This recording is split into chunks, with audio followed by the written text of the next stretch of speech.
Hello, welcome to my YouTube channel Asha kitchen vibes. ನಾವಿವತ್ತು ಮೊಳಕೆ ಹುರುಳಿಕಾಳು ಸಾಂಬಾರು ಹೇಗೆ ಮಾಡೋದು ಅಂತ ತೋರಿಸ್ತಾ ಇದ್ದೀನಿ.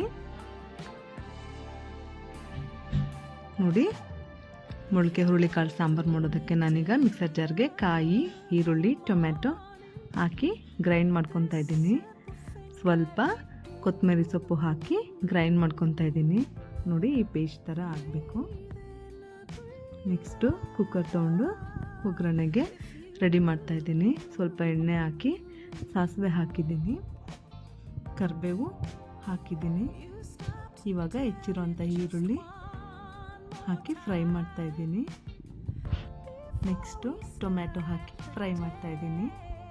ಈರುಳ್ಳಿ ತುಂಬ ಫ್ರೈ ಆಗೋದು ಬೇಡ, ಸ್ವಲ್ಪ ಫ್ರೈ ಮಾಡಿ ಆಮೇಲೆ ಟೊಮ್ಯಾಟೊ ಹಾಕ್ಕೊಳ್ಳಿ.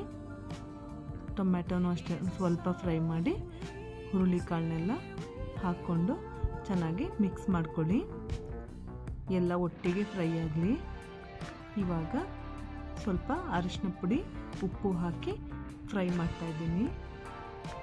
ಈರುಳ್ಳಿ, ಟೊಮ್ಯಾಟೊ, ಕಾಳು ಎಲ್ಲ ಒಟ್ಟಿಗೆ ನೀಟಾಗಿ ಫ್ರೈ ಮಾಡ್ಕೊಳ್ಳಿ. ಆವಾಗಲೇ ಹಸಿ ಸ್ಮೆಲ್ ಹೋಗಲಿ. 1 by 1 ಹಾಕ್ಕೊಂಡು ನೀಟಾಗಿ ಫ್ರೈ ಮಾಡ್ಕೊಳ್ಳಿ. ನಾನಿಲ್ಲಿ ಸಾಂಬಾರು ಪೌಡರ್ನ ಹಾಕ್ತಾಯಿದ್ದೀನಿ. ನಿಮಗೆ ಖಾರ ಎಷ್ಟು ಬೇಕೋ ಅಷ್ಟು ನೋಡಿಕೊಂಡು ಸಾಂಬಾರು ಪೌಡರ್ನ ನೀವು ಆ್ಯಡ್ ಮಾಡ್ಕೊಳ್ಳಿ.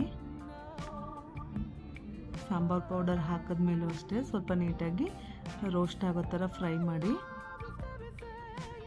ಇವಾಗ ನಾನು ಏನು ಮಸಾಲೆ ರೆಡಿ ಮಾಡ್ಕೊಂಡು ಇಟ್ಕೊಂಡಿದ್ವಿ, ಕಾಯಿ ಪೇಸ್ಟ್ ಹಾಕ್ತಾಯಿದ್ದೀನಿ. ಇದು ಅಷ್ಟೇ 1-2 ನಿಮಿಷ ಫ್ರೈ ಮಾಡಿ.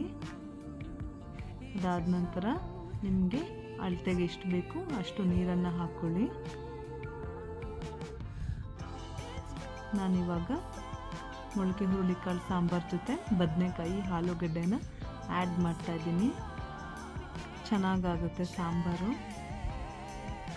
ಮೊಳಕೆ ಕಟ್ಟಿರೋ ಕಾಳುಗಳು ಆರೋಗ್ಯಕ್ಕೂ ಒಳ್ಳೆಯದು. ಹುರುಳಿಕಾಳಂತೂ ಆರೋಗ್ಯಕ್ಕೆ ತುಂಬ ಒಳ್ಳೆಯದು. ಮಳೆ ಟೈಮು, ಚಳಿ ಟೈಮಲ್ಲಿ ಹುರುಳಿಕಾಳನ್ನ ಹೆಚ್ಚಾಗಿ ಬಳಸೋದ್ರಿಂದ ಆರೋಗ್ಯಕ್ಕೂ ಒಳ್ಳೆಯದು ಮತ್ತು ಬಾಡಿ ಹೀಟಲ್ಲಿ ಇರುತ್ತೆ.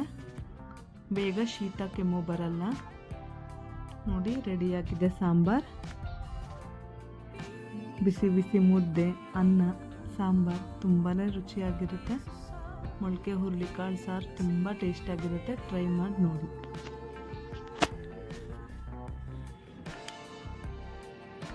Subscribe our YouTube channel Asha Kitchen Vibes.